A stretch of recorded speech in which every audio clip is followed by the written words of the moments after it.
la vive.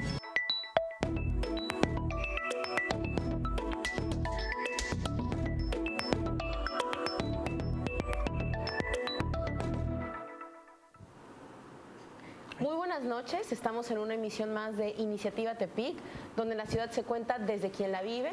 Soy Yolanda Gutiérrez y esta noche, antes de comenzar nuestro programa, pues comentarle a nuestra apreciable y amable audiencia que nos acompaña cada lunes que XHKG se encuentra de luto. Todos los que formamos parte de esta empresa nos sumamos al dolor que embarga a la familia Mondragón Olvera por el sensible fallecimiento de la señora Lilian Ruth Olvera de Mondragón, quien en vida fuera la esposa del director general de XHKG TV Nayarit, Roberto Mondragón Pérez, y madre de nuestra directora operativa y amiga mía, Yacel Mondragón, y de Sergio Mondragón Olvera. Ella merece un lugar eterno en nuestra memoria, un rincón exclusivo en nuestro corazón. Nos sentimos bendecidos todos los que tuvimos oportunidad de conocerla y ser parte de su vida. Mujer llena de generosidad, una sonrisa y una palabra amable. A nombre de todo el personal que formamos parte de XHKG, expresamos nuestra solidaridad y cariño en estos momentos difíciles para la familia Mondragón Olvera, pidiendo a Dios haya mucha luz en paso de la vida de la señora Lilian Ruth Olvera de Mondragón, que su recuerdo permanezca para siempre. Descanse en paz, señora Lilian. Y pues bueno, con estas palabras con las que lamentablemente tenemos que comenzar nuestro programa, vamos a dar paso a, pues ahora sí, tocar el tema que nos atañe esta noche, que es la consulta a los expresidentes. Sabemos que es un tema muy complejo. El próximo lunes, 1 de agosto, vamos a estar celebrando la consulta para enjuiciar a los expresidentes, que ya tiene muchos más matices que solamente los expresidentes, que ahora mismo los vamos a también dilucidar, y para ello, ustedes ya saben, tenemos invitados que pues nos honran con su presencia y que además nos van a compartir parte de su conocimiento y expertise respecto al tema. Para ello, pues me gustaría primero que nada darle la bienvenida al licenciado Eduardo Trujillo. Él es vocal ejecutivo de la Junta Local del Instituto Nacional Electoral aquí en el estado de Nayarit. Muchísimas gracias por venir, licenciado. Gracias. Muchísimas gracias. Y bueno, también nos acompaña mi amigo Jaime Cervantes. Él es regidor electo aquí en el municipio de Tepic por la alianza del Morena, PT, Partido Verde Ecologista y Partido Nueva Alianza. Bienvenido, Jaime. Muchas gracias por invitarme. Decirte que hace un año estuve también con ustedes. Es cierto, es cierto. Sí, me invitan una vez al año. No, ¿qué pasó? Te vamos a invitar más seguido, Jaime, pero efectivamente hace un año estábamos comenzando. Apenas pasó nuestro aniversario hace un par de días, qué bueno que lo comentas, y precisamente estuviste también con nosotros, Jaime, así que muchísimas gracias. Gracias a ti. Ya eres el del aniversario, ¿verdad? Sí. Muchas gracias. Y bueno, también nos acompaña el maestro Mauricio Corona. Él es abogado, es maestro en administración electoral y también es representante del Partido Acción Nacional en el Consejo Local Electoral. Bienvenido, maestro Mauricio. Muchas gracias, Yolanda. Muy buenas noches a todas y a todos. Muchas gracias. Y bueno, ustedes ya lo conocen, a mi amigo Josué Nava. Él es estudiante de Derecho y es parte del equipo de los que realizamos Iniciativa Tepic, y también es amante del derecho electoral, trabajó en el Consejo Municipal Electoral, así que es una promesa sin duda del derecho electoral en nuestro estado. Bienvenido, Nava. Muchas gracias y qué halago. Muchas gracias. Y bueno, nos vamos ahora sí que directo y sin escalas al tema que nos atañe esta noche. ¿Qué es una consulta popular? Porque para nosotros los mexicanos ya lo habíamos escuchado en otros países, pero aquí es medio nuevo el término. ¿Qué entendemos por consulta popular? Bueno, es un derecho, en primer lugar, es un derecho ciudadano para poder opinar en algunos temas de gran trascendencia e importancia para el desarrollo de la vida política y social en cualquier espacio de carácter democrático, en cualquier sociedad democrática.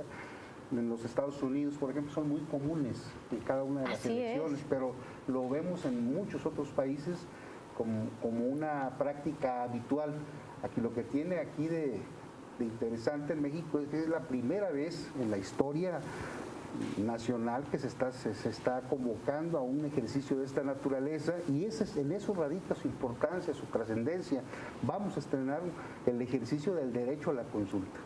Vamos a estrenar el derecho a que nos consulten. Es muy interesante esta parte, porque no existía el derecho, o sea, digamos, ya estaba en la ley, pero no pasaba. ¿Qué pasa que no era tan común, o que esta es la primera ocasión que por fin sea una consulta popular?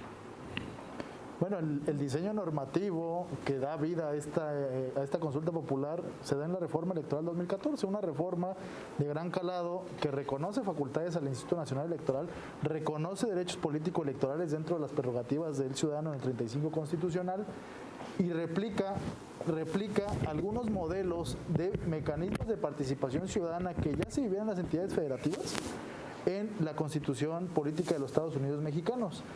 Nace el plebiscito, nace el referéndum, nace a nivel federal la iniciativa popular, nace la consulta popular, que tenemos que ver que son mecanismos de participación ciudadana que ayudan a que los gobernantes escuchen a los gobernados. Es decir, no nada más se vayan por la libre, y estos mecanismos, si son vinculantes o no son vinculantes, pues yo creo que ahí dependerá de quien esté gobernando y quien esté en el cargo. Pero mientras tanto, son derechos, como lo dijo el maestro, son derechos que tiene la ciudadanía, que tenemos todos los mexicanos para poder ejercer y que alguien nos escuche. ¿Por qué existiendo ya este mecanismo, como bien lo mencionan, desde la reforma de 2014, no se había dado como tal una consulta? Porque ya la habían solicitado otros partidos políticos en años anteriores, hay que hacer una consulta. ¿Qué tiene esta, digamos, que pues por fin dice la Corte, ahora sí va? Bueno, creo que aquí hay una cuestión. En 2015, para el 2015, se planteó por parte de diferentes partidos políticos 3 preguntas distintas para realizar la que podría haber sido la primera consulta. La petrolera. Y en esa ocasión, después de hacer la revisión de las firmas, las personas que propusieron cada una de las preguntas, desde luego lideradas por los partidos políticos, la Suprema Corte de Justicia de la Nación, que es la instancia que definitivamente marca si hay constitucionalidad o no en la pregunta, declararon que estas no eran pertinentes, de tal manera que no se llevó a cabo este ejercicio. No se había vuelto a presentar la solicitud. En esta ocasión, pues sí, inicialmente fue la ciudadanía que se estuvo recabando las firmas necesarias, no se completó el número necesario para esta pregunta, y la pregunta fue directamente formulada por el presidente de la República, que la solicitó al Congreso de la Unión, al Senado de la República. El Senado de la República lo que le vio las posibilidades constitucionales y lo remitió directamente, tal como lo mandata la ley, a la Suprema Corte. La Suprema Corte le dio una redefinición a los aspectos de carácter constitucional y reformuló la pregunta. Entonces, la pregunta que se va a plantear en esta ocasión es la que fue formulada por la Suprema Corte de Justicia de la Nación, y no se le puede hacer ningún cambio. De acuerdo.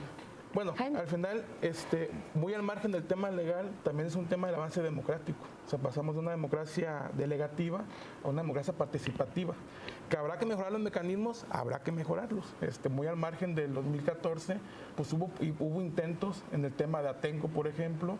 El mismo presidente Andrés Manuel, cuando fue jefe de gobierno, lo propuso para el tema de los segundos pisos, ¿se acuerda? Un plebiscito. El EZ, desde la trinchera ciudadana, hizo un plebiscito nacional para los acuerdos de San Andrés. Es decir, sí había, antes del 14 y antes de insertada estas herramientas democráticas, sí había habido esos ejercicios a nivel local, a nivel regional y a nivel nacional. Y entonces, esto, sin lugar a dudas, es un parteaguas. Es la primera vez que se nos va a preguntar sobre un tema público.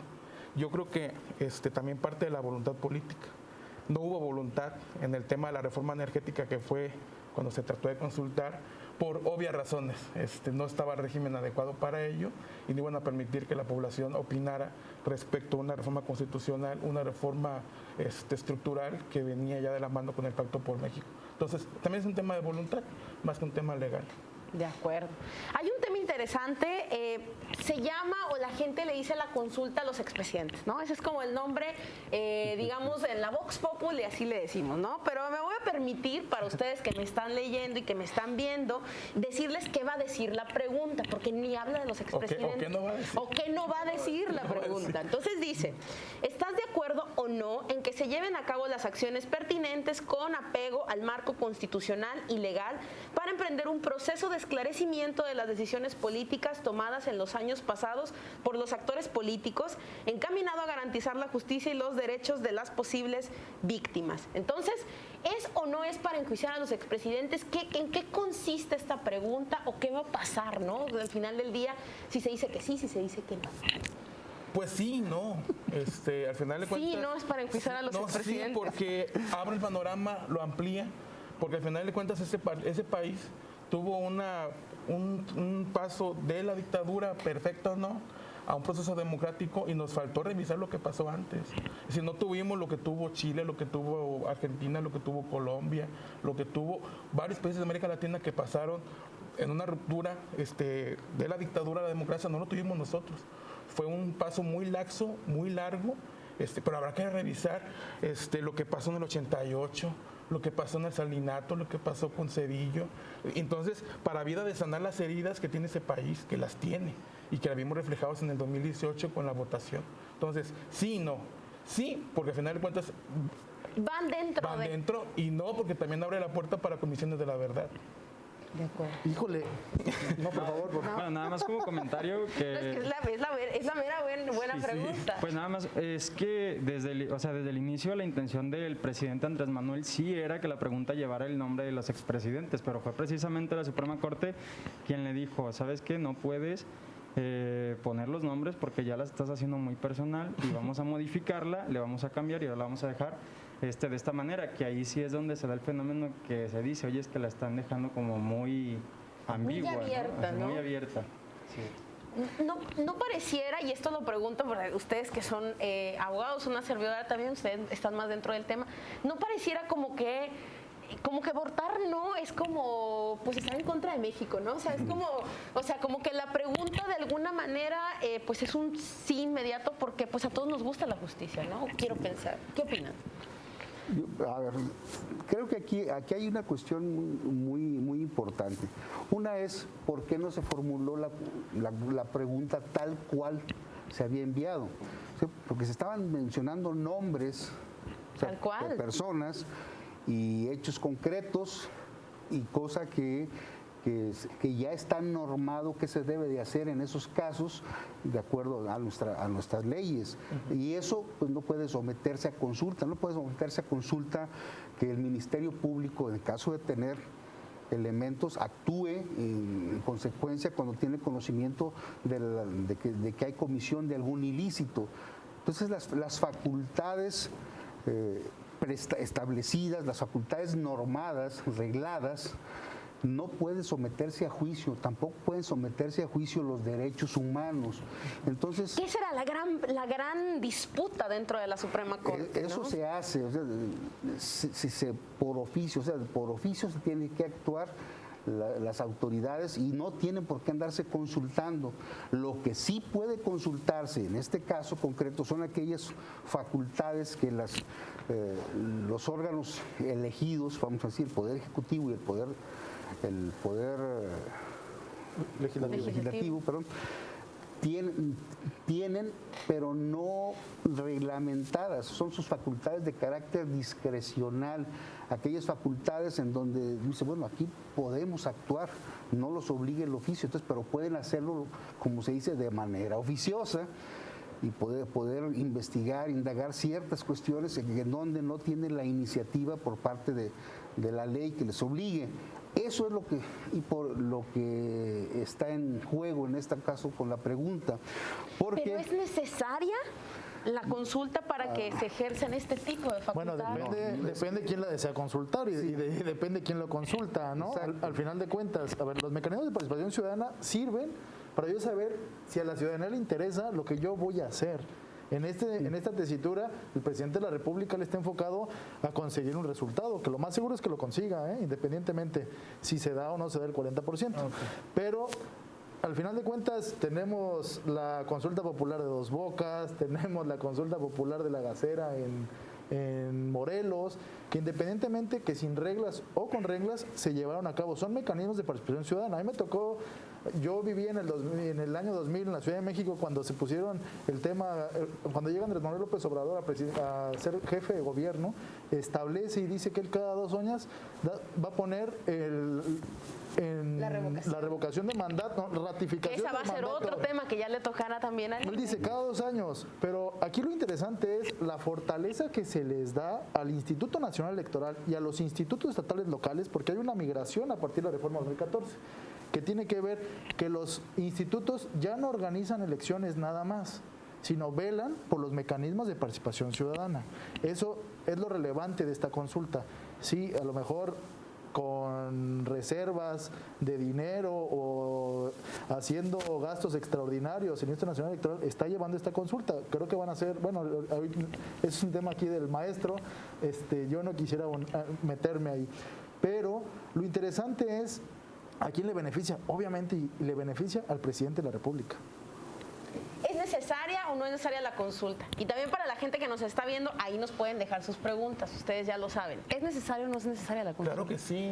O sea, todo lo que abona un fortalecimiento democrático es bueno, pero además legitima el actuar político.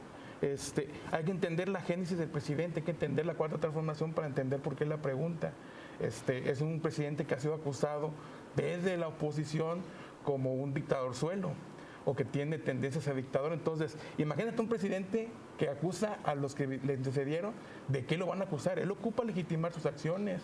¿Y cómo la legitima? A partir de una consulta popular, reglamentada y además organizada por un organismo autónomo como lo es el INE. Entonces, sí es necesaria una consulta, pero sobre eso y sobre todos los temas. Imagínate, a final de cuentas, esa nos va a servir para perfeccionarla, porque es imperfecta. Es bastante interesante, sí, claro. Muy imperfecta. O sea, a mí me gustaría que fuera el mismo día que las constitucionales, que las preguntas fueran menos ambiguas, que los partidos pudieran incidir y participar, que pues, al final de cuentas se ocupa que todos le entremos a la consulta, pero a partir de aquí habrá que ver qué mejoramos en el marco legal para que se pregunte cada vez más seguido sobre todos los temas nacionales, locales o regionales. Entonces sí, es buena la consulta. ¿Es necesaria la consulta? Yo celebro que es un mecanismo de participación ciudadana, lo celebro, la verdad, y creo que quien decida hacerlo o no puede ir a ejercer su derecho a ese mecanismo de participación ciudadana. Sí creo que los mecanismos de participación ciudadana acortan las brechas entre el gobierno y el gobernado. Es un acto que si el presidente de la República ya decidió hacerlo, pues tendrá que hacerlo en todas sus demás decisiones. Y creo que esto invita a los presidentes municipales, a los gobernadores, a los legisladores a que consulten. O sea, las prácticas de parlamento abierto son prácticas en donde se realizan quien hace la ley, quien aplica la ley y quien ejecuta la ley. Entonces, estas decisiones son muy importantes también para el presidente de la República, como para el Congreso de la Unión, gobernadores y presidentes municipales. Y aquí el próximo regidor también, que siempre ha mostrado esa parte.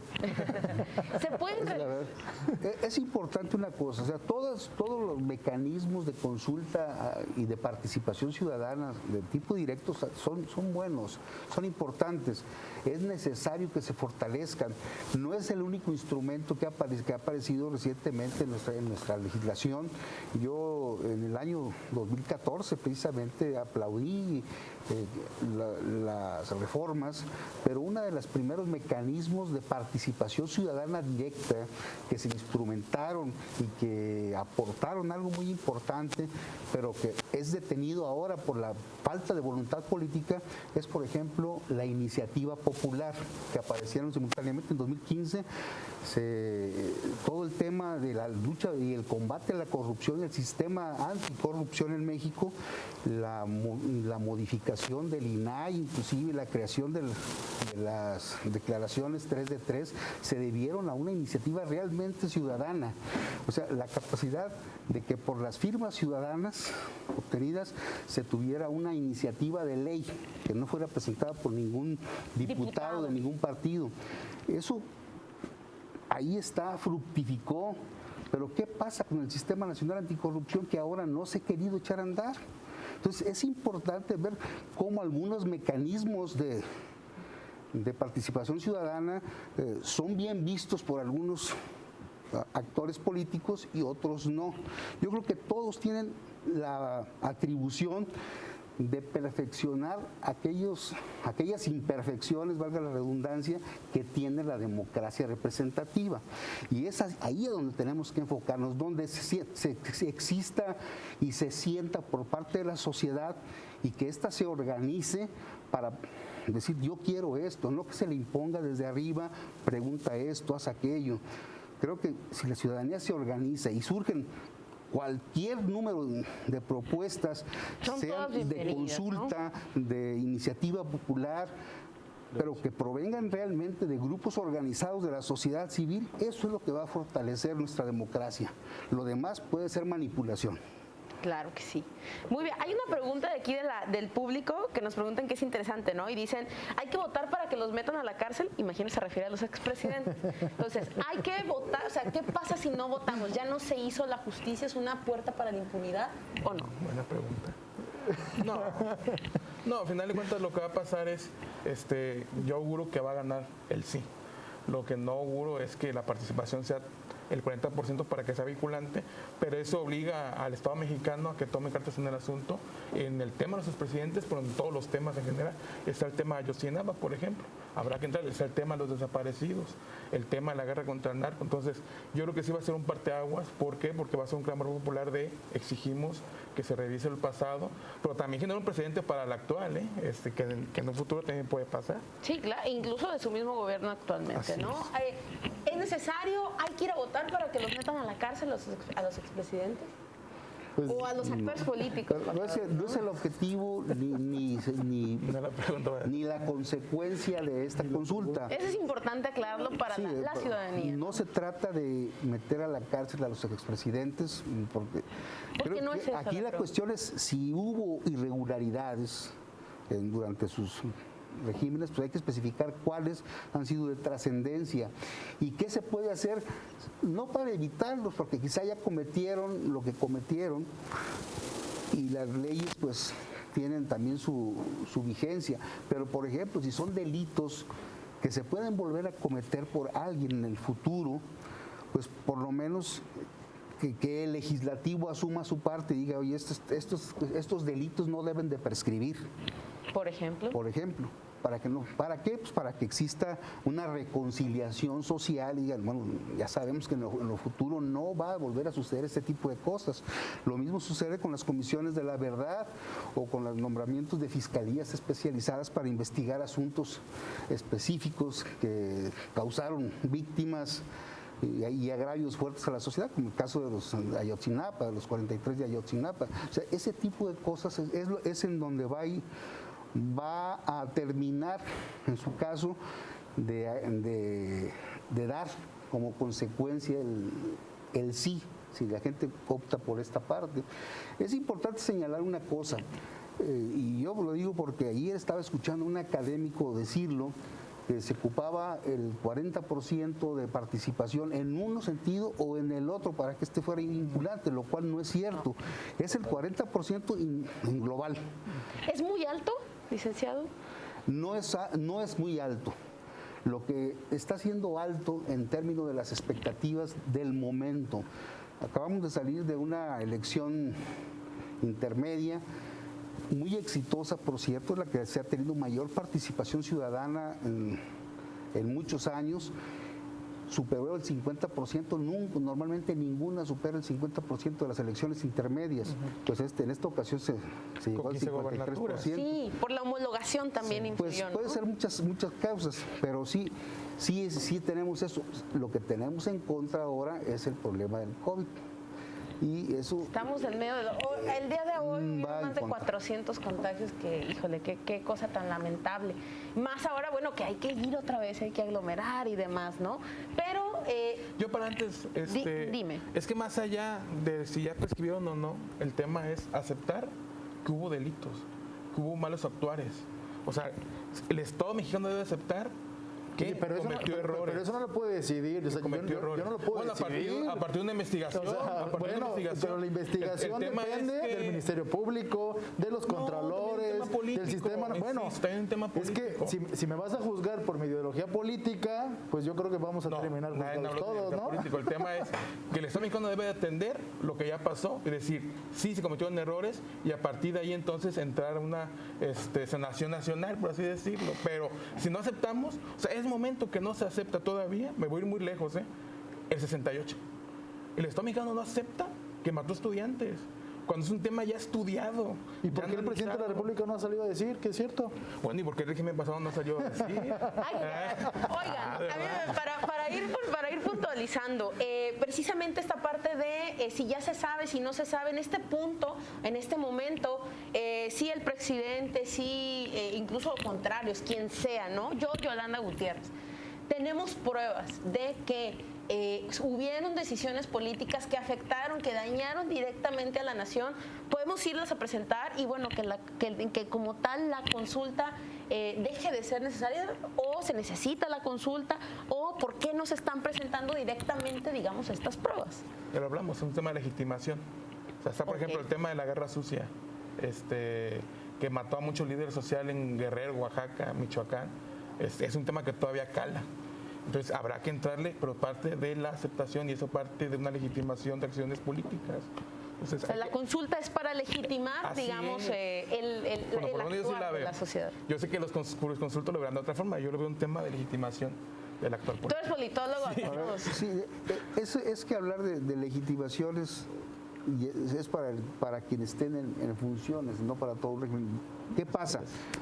Yo te voy a poner, por ejemplo, el referéndum en Chile, en donde Del NOI, sí. encontrándose las situaciones, si Pinochet seguía o no seguía, si se modificaba la Constitución, la ciudadanía optó por no hacerle nada. O sea, vamos a seguir en paz, que se hagan las modificaciones constitucionales, pero el señor no se le va a tocar. Entonces, esto... Y las consecuencias son no, las- una revuelta hace menos de un año, Bueno, a partir de un marco constitucional que no se ha cambiado desde los 90. Pero el tema es ese, o sea, no podemos legitimar una causa a raíz de una consulta. O sea, creo que lo delicado es, si yo soy servidor público, independientemente del servidor público que sea, y si yo digo, híjole, por venir a hacer mi trabajo, tengo que decir que la ciudadanía se le consulta o no, pues yo creo que entonces esa calidad de servidores públicos estamos teniendo y por algo lo estamos teniendo, ¿sí? Pero no es un derecho potestativo por el servidor público, al revés, es una obligación. Si yo sé que se cometió un delito, si yo sé que se Esto desviaron es el recursos principio de públicos, doble legalidad, ¿no? O sea, yo tengo que hacer esto, o sea, la Constitución me faculta para hacer esto y además tengo que hacerlo así. No puedo salirme de lo que me dice la ley que tengo que hacer como servidor público. Si lo hay, se tiene que perseguir de oficio, ¿no? Ya me está saliendo la abogada, ¿para qué hablan tanto de estas Pero cosas? parte otra Adelante, vez el licenciado. tema de la génesis de la 4T y de Andrés Manuel. Habrá que entender el personaje. bueno, Habrá que entonces, entender el personaje. no Si es mañana- no es si ma- legitimidad si mañana a se una le- consulta, es legitimidad a un movimiento. Entonces hay que decirlo así, es legitimidad a un movimiento La legitimidad de que una quiere acción tener de un presidente legitimidad que ha sido acusado y de quiere tener delirio reconocimiento dictatorial. hasta cierto punto. Digo, a ver, yo creo que es válido, te soy sincero, a ver, ejemplos de éxito en México de mecanismos de participación ciudadana. Presupuesto participativo, Ciudad de Muy México. Sí, Incluso ha habido un intento aquí que no fue tan exitoso, pero lo ha habido, se ha intentado, presupuesto participativo. Es que no hay presupuesto. el, Es que no hay- el referéndum, ¿Qué pasó, licenciado? el referéndum del corredor Chapultepec con el gobierno de Mancera, que era un corredor que a mi gusto iba a ser precioso, iba a ser increíble, y todos los colonios de esa delegación o de esas colonias decidieron no. ¿Por qué? Porque a nosotros nos gusta la avenida Chapultepec tal y como está. Era un corredor que iba a tener un segundo piso, iba a tener elevadores, iba a generar desarrollo comercial. Pero la gente y las personas salieron a votar y dijeron no. Creo que esos mecanismos de participación ciudadana vinculan a los agentes políticos a que hagan su trabajo, a que los obliguen a decir todos los días, yo siendo yo un gobernado, me levanto a pagar mis impuestos, me levanto a hacer mis cosas, para que tú, siendo gobernante, nada más apliques la ley sin distinción, con imparcialidad y en mejor beneficio. A lo mejor tu forma de pensar en el gobierno, tus decisiones que te llevaron a estar en esa posición, Independientemente si es azul, si es rojo, si es marrón, del color que sea, creo que la obligación es de todos los que llegan a eso. Y tengo que reconocer que en todos los colores hay buenos gobiernos, en todos, independientemente. Y en todos hay malos. En todos también hay malos, o sea, gracias. Hay que decirlo como tal, ¿no? Es importante aquí, insisto, en que cualquier mecanismo de participación ciudadana sea la ciudadanía la que se organiza. Esto viene del modelo de democracia planteado por Robert Dahl en relación a las poliarquías, o sea, que existan muchos poderes, micropoderes, que son los que organizan la sociedad. Esto muy aparte del trabajo de los grandes poderes, de los grandes alineadores de la sociedad como suelen ser los partidos políticos. Por eso yo insisto, si no es la sociedad la que se organizó ante una inquietud, ante un agravio para una consulta o para una iniciativa popular, para lo que sea, la ciudadanía no lo va a sentir, no lo va a legitimar, la propaganda no legitima. Y si el ciudadano lo pones nada más en la disyuntiva de ir a votar y ya, no se siente excluido al final de cuentas. Que ha sido como hemos estado todo el tiempo, ¿no? Como nada más vamos, votamos, tachamos la boleta y no sabemos más. Y esto es lo que va a ir sucediendo con la consulta, si esta no es lo suficientemente entendida de que no se trata de una racia contra los expresidentes o va contra determinado, que se trata de meter a la cárcel a la gente. No es cierto. ¿Por qué? Porque ni tampoco se trata de consultar si se mueven los hilos del Estado por donde les obliga la ley, tampoco se trata de eso. Entonces hay que entender que es un modelo que puede traer el uso de algunos instrumentos de justicia transicional. La justicia transicional efectivamente se utiliza en aquellos países que vienen de una fractura muy grande. Uruguay, Colombia con las FARC y la Colombia consulta. con las FARC, Uruguay caso. con la dictadura. Entonces, el Brexit, conocido por todos. Entonces, Con el nuevo ruptura. en ese momento es cuando se utilizan y son necesarias. Y cosa curiosa, ninguno de los instrumentos de justicia transicional terminan en actos como se quiere pintar, que es el caso de esta consulta, en un gran acto de justicia vengativa, ¿no? Vengar, así, ahora sí vamos a inmolar y aquí la sangre va a cubrir y a limpiar todos los daños realizados con antelación. No es así.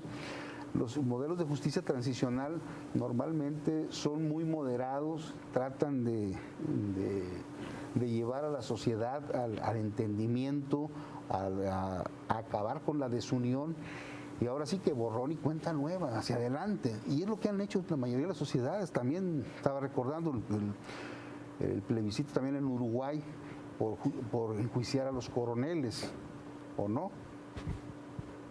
Ganó el no. Y vamos, la democracia adelante. Y es importante. Y Uruguay, que ha sido una de las democracias que había estado más consolidadas después de la de Costa Rica a nivel de América Latina, tuvo ese lapsus de dictadura y aún así, o quizá por ese alto nivel de democracia que existía en la ciudadanía, prefirieron la paz y vamos hacia adelante. Y vamos hacia adelante, sí. Entonces, cuando se introduce en la sociedad un esquema de este tipo con intenciones de venganza, en donde se pone en la mesa una serie de agravios supuestos o verdaderos y se trata de incrementar la diferencia para crear fracturas que yo considero que algunas incluso son fracturas artificiosas que se están poniendo en la mesa y quien se lo crea y se tire al suelo como víctima. Ay, si yo fui víctima de esto, de aquello, creo que no va a ayudar al país. De acuerdo. O sea, de alguna manera hay que verlo como el ejercicio de participación ciudadana que es, ¿no? Algo interesante es que se dice, bueno, tiene que participar el 40% de la población para que sea vinculatorio, ¿no? Pero ¿Cuáles son estos alcances vinculatorios? Porque de pronto, vamos a poner el ejemplo, ¿no? En el corredor Chapultepec, pues nos dicen, ¿quieren o no quieren el corredor, no? Si lo queremos, no lo queremos. O sea, es muy claro qué va a pasar en cualquiera de los dos casos.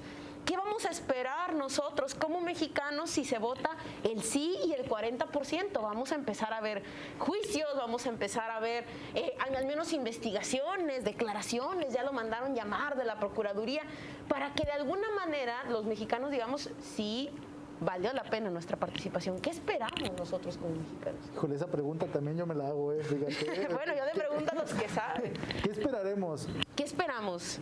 Comisiones de la verdad, Por ejemplo. que habrá que hacerlas muy plurales, muy realistas y que investiguen lo que pasó y por qué estamos como estamos. Entonces, Comisión de la Verdad, y a partir de ahí, porque al final de cuentas no es lo metemos a la cárcel o no, es investigar a los expresidentes. Y actores políticos, Lo que plantea el en presidente, general. ¿no? Y además investigar actores políticos y sus actos. Y es necesario. Yo creo que es necesario. Pero, híjole, la participación ciudadana siempre ha sido disruptiva, o sea, le ha ganado al gobierno en muchas cosas. Este ejercicio del Sistema Nacional Anticorrupción y la Ley 3 de 3, que inició Coparmex en ese entonces, o todos los empresarios, le ganaron al Poder Legislativo y al entonces Presidente de la República. Es decir, ellos a través de un movimiento impulsaron y generaron pusieron un dedo en la llaga de lo que el tema de la corrupción. Y se creó este Sistema Nacional Anticorrupción, que al último, si gustó o no gustó, el presidente de la República, que entonces era Peña Nieto, metió reversa a la publicación y decidió regresarla al Congreso de la Unión en virtud de que no se había cumplido con los objetivos de toda esta sociedad organizada. Las comisiones de la verdad ya funcionan. O sea, hoy en día ya funcionan. A lo mejor no están reglamentadas o no están previstas en la ley, pero estos mecanismos, esta sociedad organizada ya empieza a funcionar. Pues aquí en Nayarit, tenemos en Tamaulipas, tenemos en Michoacán, tenemos en Jalisco. Por su nombre lo dice, Comisiones de la Verdad. La sentencia del caso de Ayotzinapa cita un criterio importante, que el objetivo es darle verdad con lo que pasó, ¿sí? Dar certidumbre y que las víctimas pues puedan tener certidumbre. Justicia, sientan paz, ¿no? Que al final del día eso es la justicia transicional. Pero esto ya sucede. O sea, yo creo que es un gran reto, y en lo personal lo considero, es un gran reto.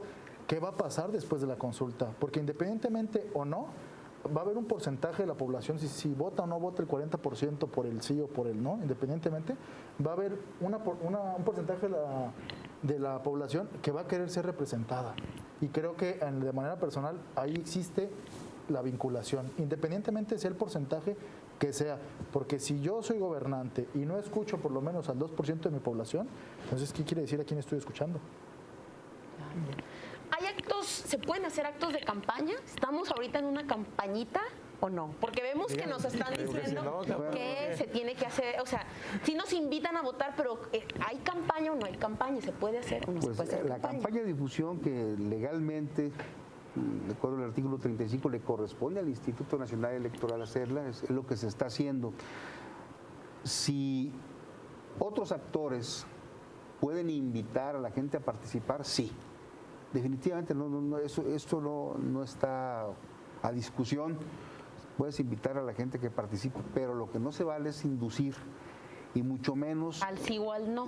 Al sí o al no. Okay. Que vaya con su propia, como en cualquier elección, lo que tú decidas. Ahora, ¿qué información le das? Da la información verdadera. Eso sí, dale qué es y en qué consiste la consulta. Si quieres saber cuáles son los alcances también, pero con las cosas reales, con la pregunta real, con la pregunta que está ahí, que es la que se va a formular, porque lo otro es crear expectativas que pueden costar muy caras a la sociedad. Ay, no. Bueno, yo creo que tengo rato como queriendo plantearlo y no, lo estaba pensando. Pero porque está de verdad el debate, no, es que el debate como que me quedé como público aquí. Que para mí puede ser un poco contraproducente incluso el resultado que pueda tener la consulta, porque digamos que todas las personas se alcanza el 40% y la mayoría dice sí, con la idea de que es juicio a expresidentes, con la idea de que se van a ir a la cárcel. Ahora imagínate a lo mejor el descontento social o O la falta de desconfianza en el desconfianza. mecanismo, que eso sería lo más lamentable, Las ¿no? personas, como se ha manejado la información, puede que se queden con la idea de es que yo pensé que lo iban a meter a la cárcel. Y lo único que estoy viendo es que están diciendo sí hizo esto, sí hizo lo otro o no lo hizo. Pero ¿dónde está el resultado que se esperaba, ¿no? Que a lo mejor en algún momento se comentó, que era, o la idea general que se corrió voz por voz en el país, de que los vamos a meter a la cárcel. Entonces, híjole, creo que sí podría ser a lo mejor como Contraproducente, ¿no? Y es que hemos visto, por ejemplo, en diferentes ciudades que salen hasta botargas de Peña Nieto y de Salinas de Gortari y es como de, se alimenta de alguna manera esta expectativa de, después de que este mecanismo, o sea, la consulta popular se puede convertir en una panacea, de gracias a este mecanismo ya los vamos a ver en la cárcel y quizá no suceda, incluso aunque gane el sí. Y ese es un tema importante de señalarse. Bueno, sí, tiene que manejarse con mucho cuidado la invitación, la explicación de en qué consiste para que no se convierta en un motor del resentimiento. Es importante. Yo coincido con el licenciado, o sea, todo proceso parte de la verdad, pero también no podemos limitar la libertad de expresión de las y los ciudadanos y los actores políticos que deseen invitar bajo esos términos. Yo en lo personal no lo hago, pero sí debemos de partir de la verdad para no generar lo que usted ya comenta, que es la decepción, porque la sociedad actual no es muy amante de la democracia, porque no nos ha dado los resultados que esperábamos o que se nos prometieron en los años 90 respecto a ese sistema político. Bueno, pero en 2018 votaron por un cambio de régimen y en este 2021 volvieron a votar. Entonces, los mecanismos de participación ciudadana sí funcionan. Sí. Sí funcionan. Siempre y cuando sean para escuchar la decisión de la ciudadanía, claro que funcionan. Todos. Independientemente del resultado, todos funcionan. Pero habrá que mejorarlos. Sí, claro. Y habrá que irlos de la mano con buenos gobiernos. A ver, Bueno, ya nos metimos en un tema. la decisión que conlleva, que comenta aquí Nava, que comenta, es una decisión difícil para quien gobierna, ¿sí? Es decir, o hago o no lo hago. Es decir, inicio a hacer investigaciones a las personas que tuvieron mi misma investidura o no. Es una decisión difícil, ¿eh?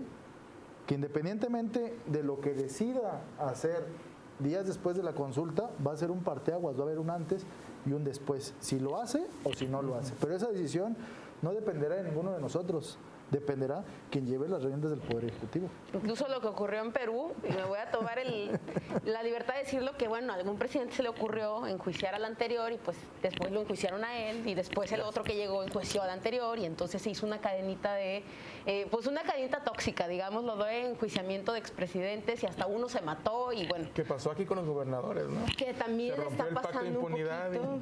Y se está, sí, digo, de alguna manera también tiene sus consecuencias, ¿no? La consulta va a ser igual que las elecciones, ¿voy a ir a votar en mi misma casilla? Casi. Mira, vamos a tener nosotros 556 mesas receptoras que estarán ubicadas en prácticamente el 90% de los domicilios que se utilizaron para la elección constitucional.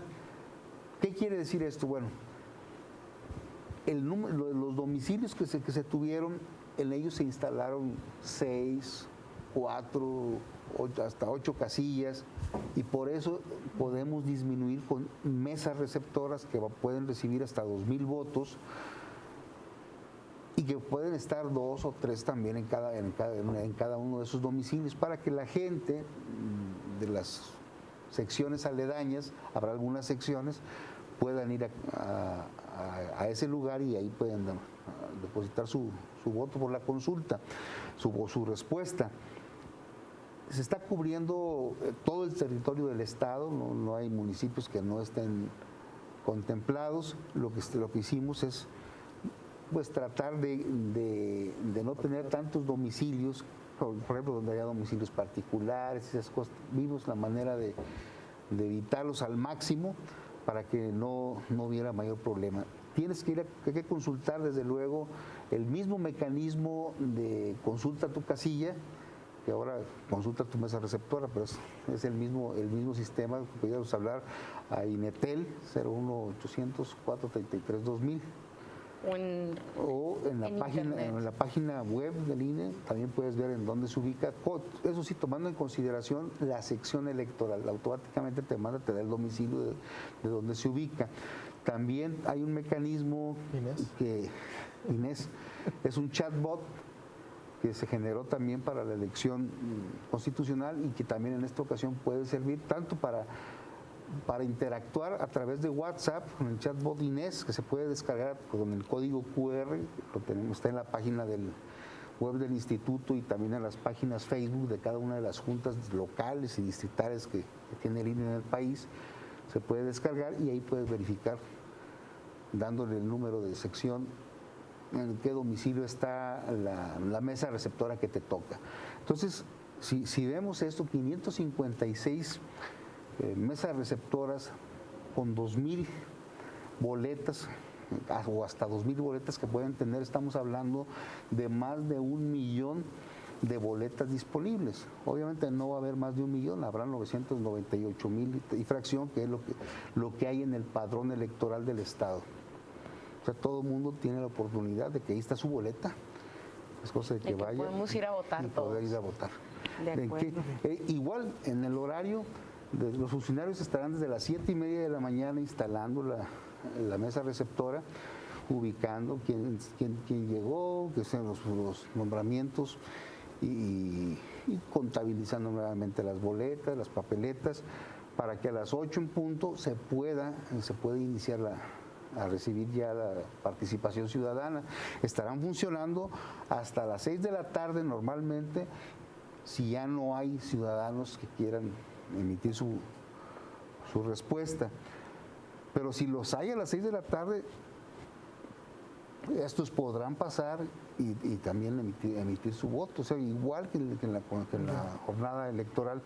Lo que sí tiene diferencia es que no nos vamos a esperar varios días para hacer los cómputos.